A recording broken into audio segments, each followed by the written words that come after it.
James Garfield was born on November 19, 1831 in Orange Township, Ohio. He had to work for his education since his father died when he was an infant.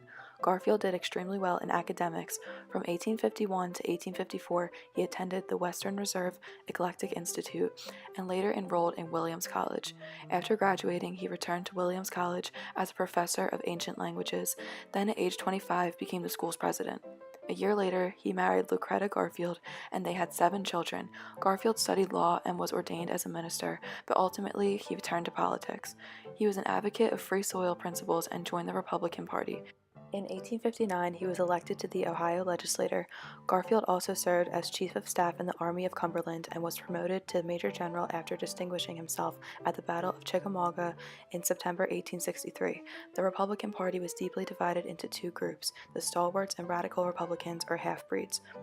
Garfield was a moderate Republican who had to appease both sides of his party when he began serving in the House in December 1863 and would remain in Congress until 1881. In the presidential election of 1880, Garfield beat his opponent Winfield Scott Hancock by fewer than 10,000 popular votes. Because of the party split, it took 36 ballots to fairly announce a winner. After his inauguration on March 4, 1881, Garfield spent most of his time as president assembling his cabinet and making other appointments. On July 2, 1881, President Garfield was at the train station to travel to Williams College for a reunion. Charles Guiteau shot Garfield twice, once in the arm and once in the back. Guiteau follows him everywhere. He even follows him to church.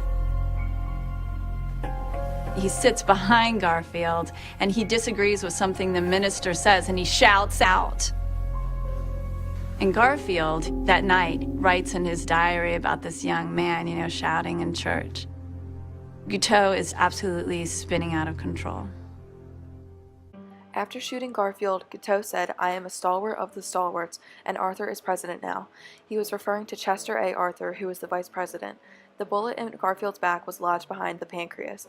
Doctors immediately tried to remove the bullet using their fingers and unsterilized tools in his back.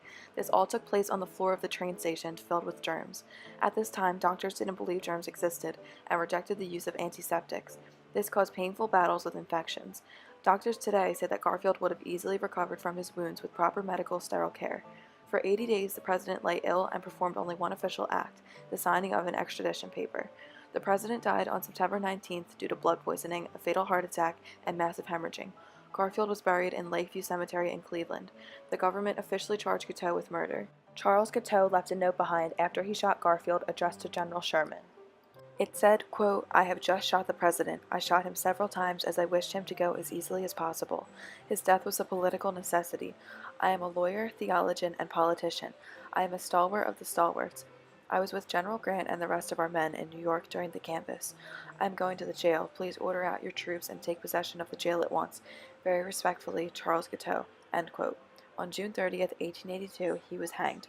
He viewed himself like a celebrity and claimed he was legally but not medically insane.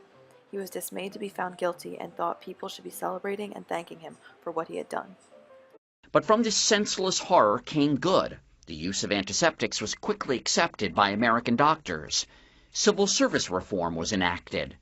And perhaps even more significantly, one of the most important things that happened is it really brought the country together for the first time since the Civil War. It connected the North and the South? It did. It did. It healed this deep, deep, deep wound because there was this common sorrow and this understanding of loss. Garfield's death also impacted significant changes in Anglo-American relations. Before Garfield was assassinated, the Anglo-American relationship was not strong. The U.S. economy was creating competition, which caused resentment from Great Britain. Britain's response to Garfield's death was spontaneous and powerful.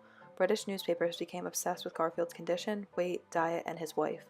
The Prime Minister and Queen Victoria offered condolences, businesses closed, church bells rang, and the North Sea fishing net lowered its banners in America's honor the day Garfield passed.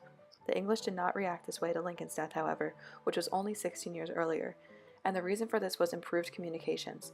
Garfield wasn't in office long enough to prove himself or make a big political impact, but he will always be remembered as one who truly gave his life for his nation.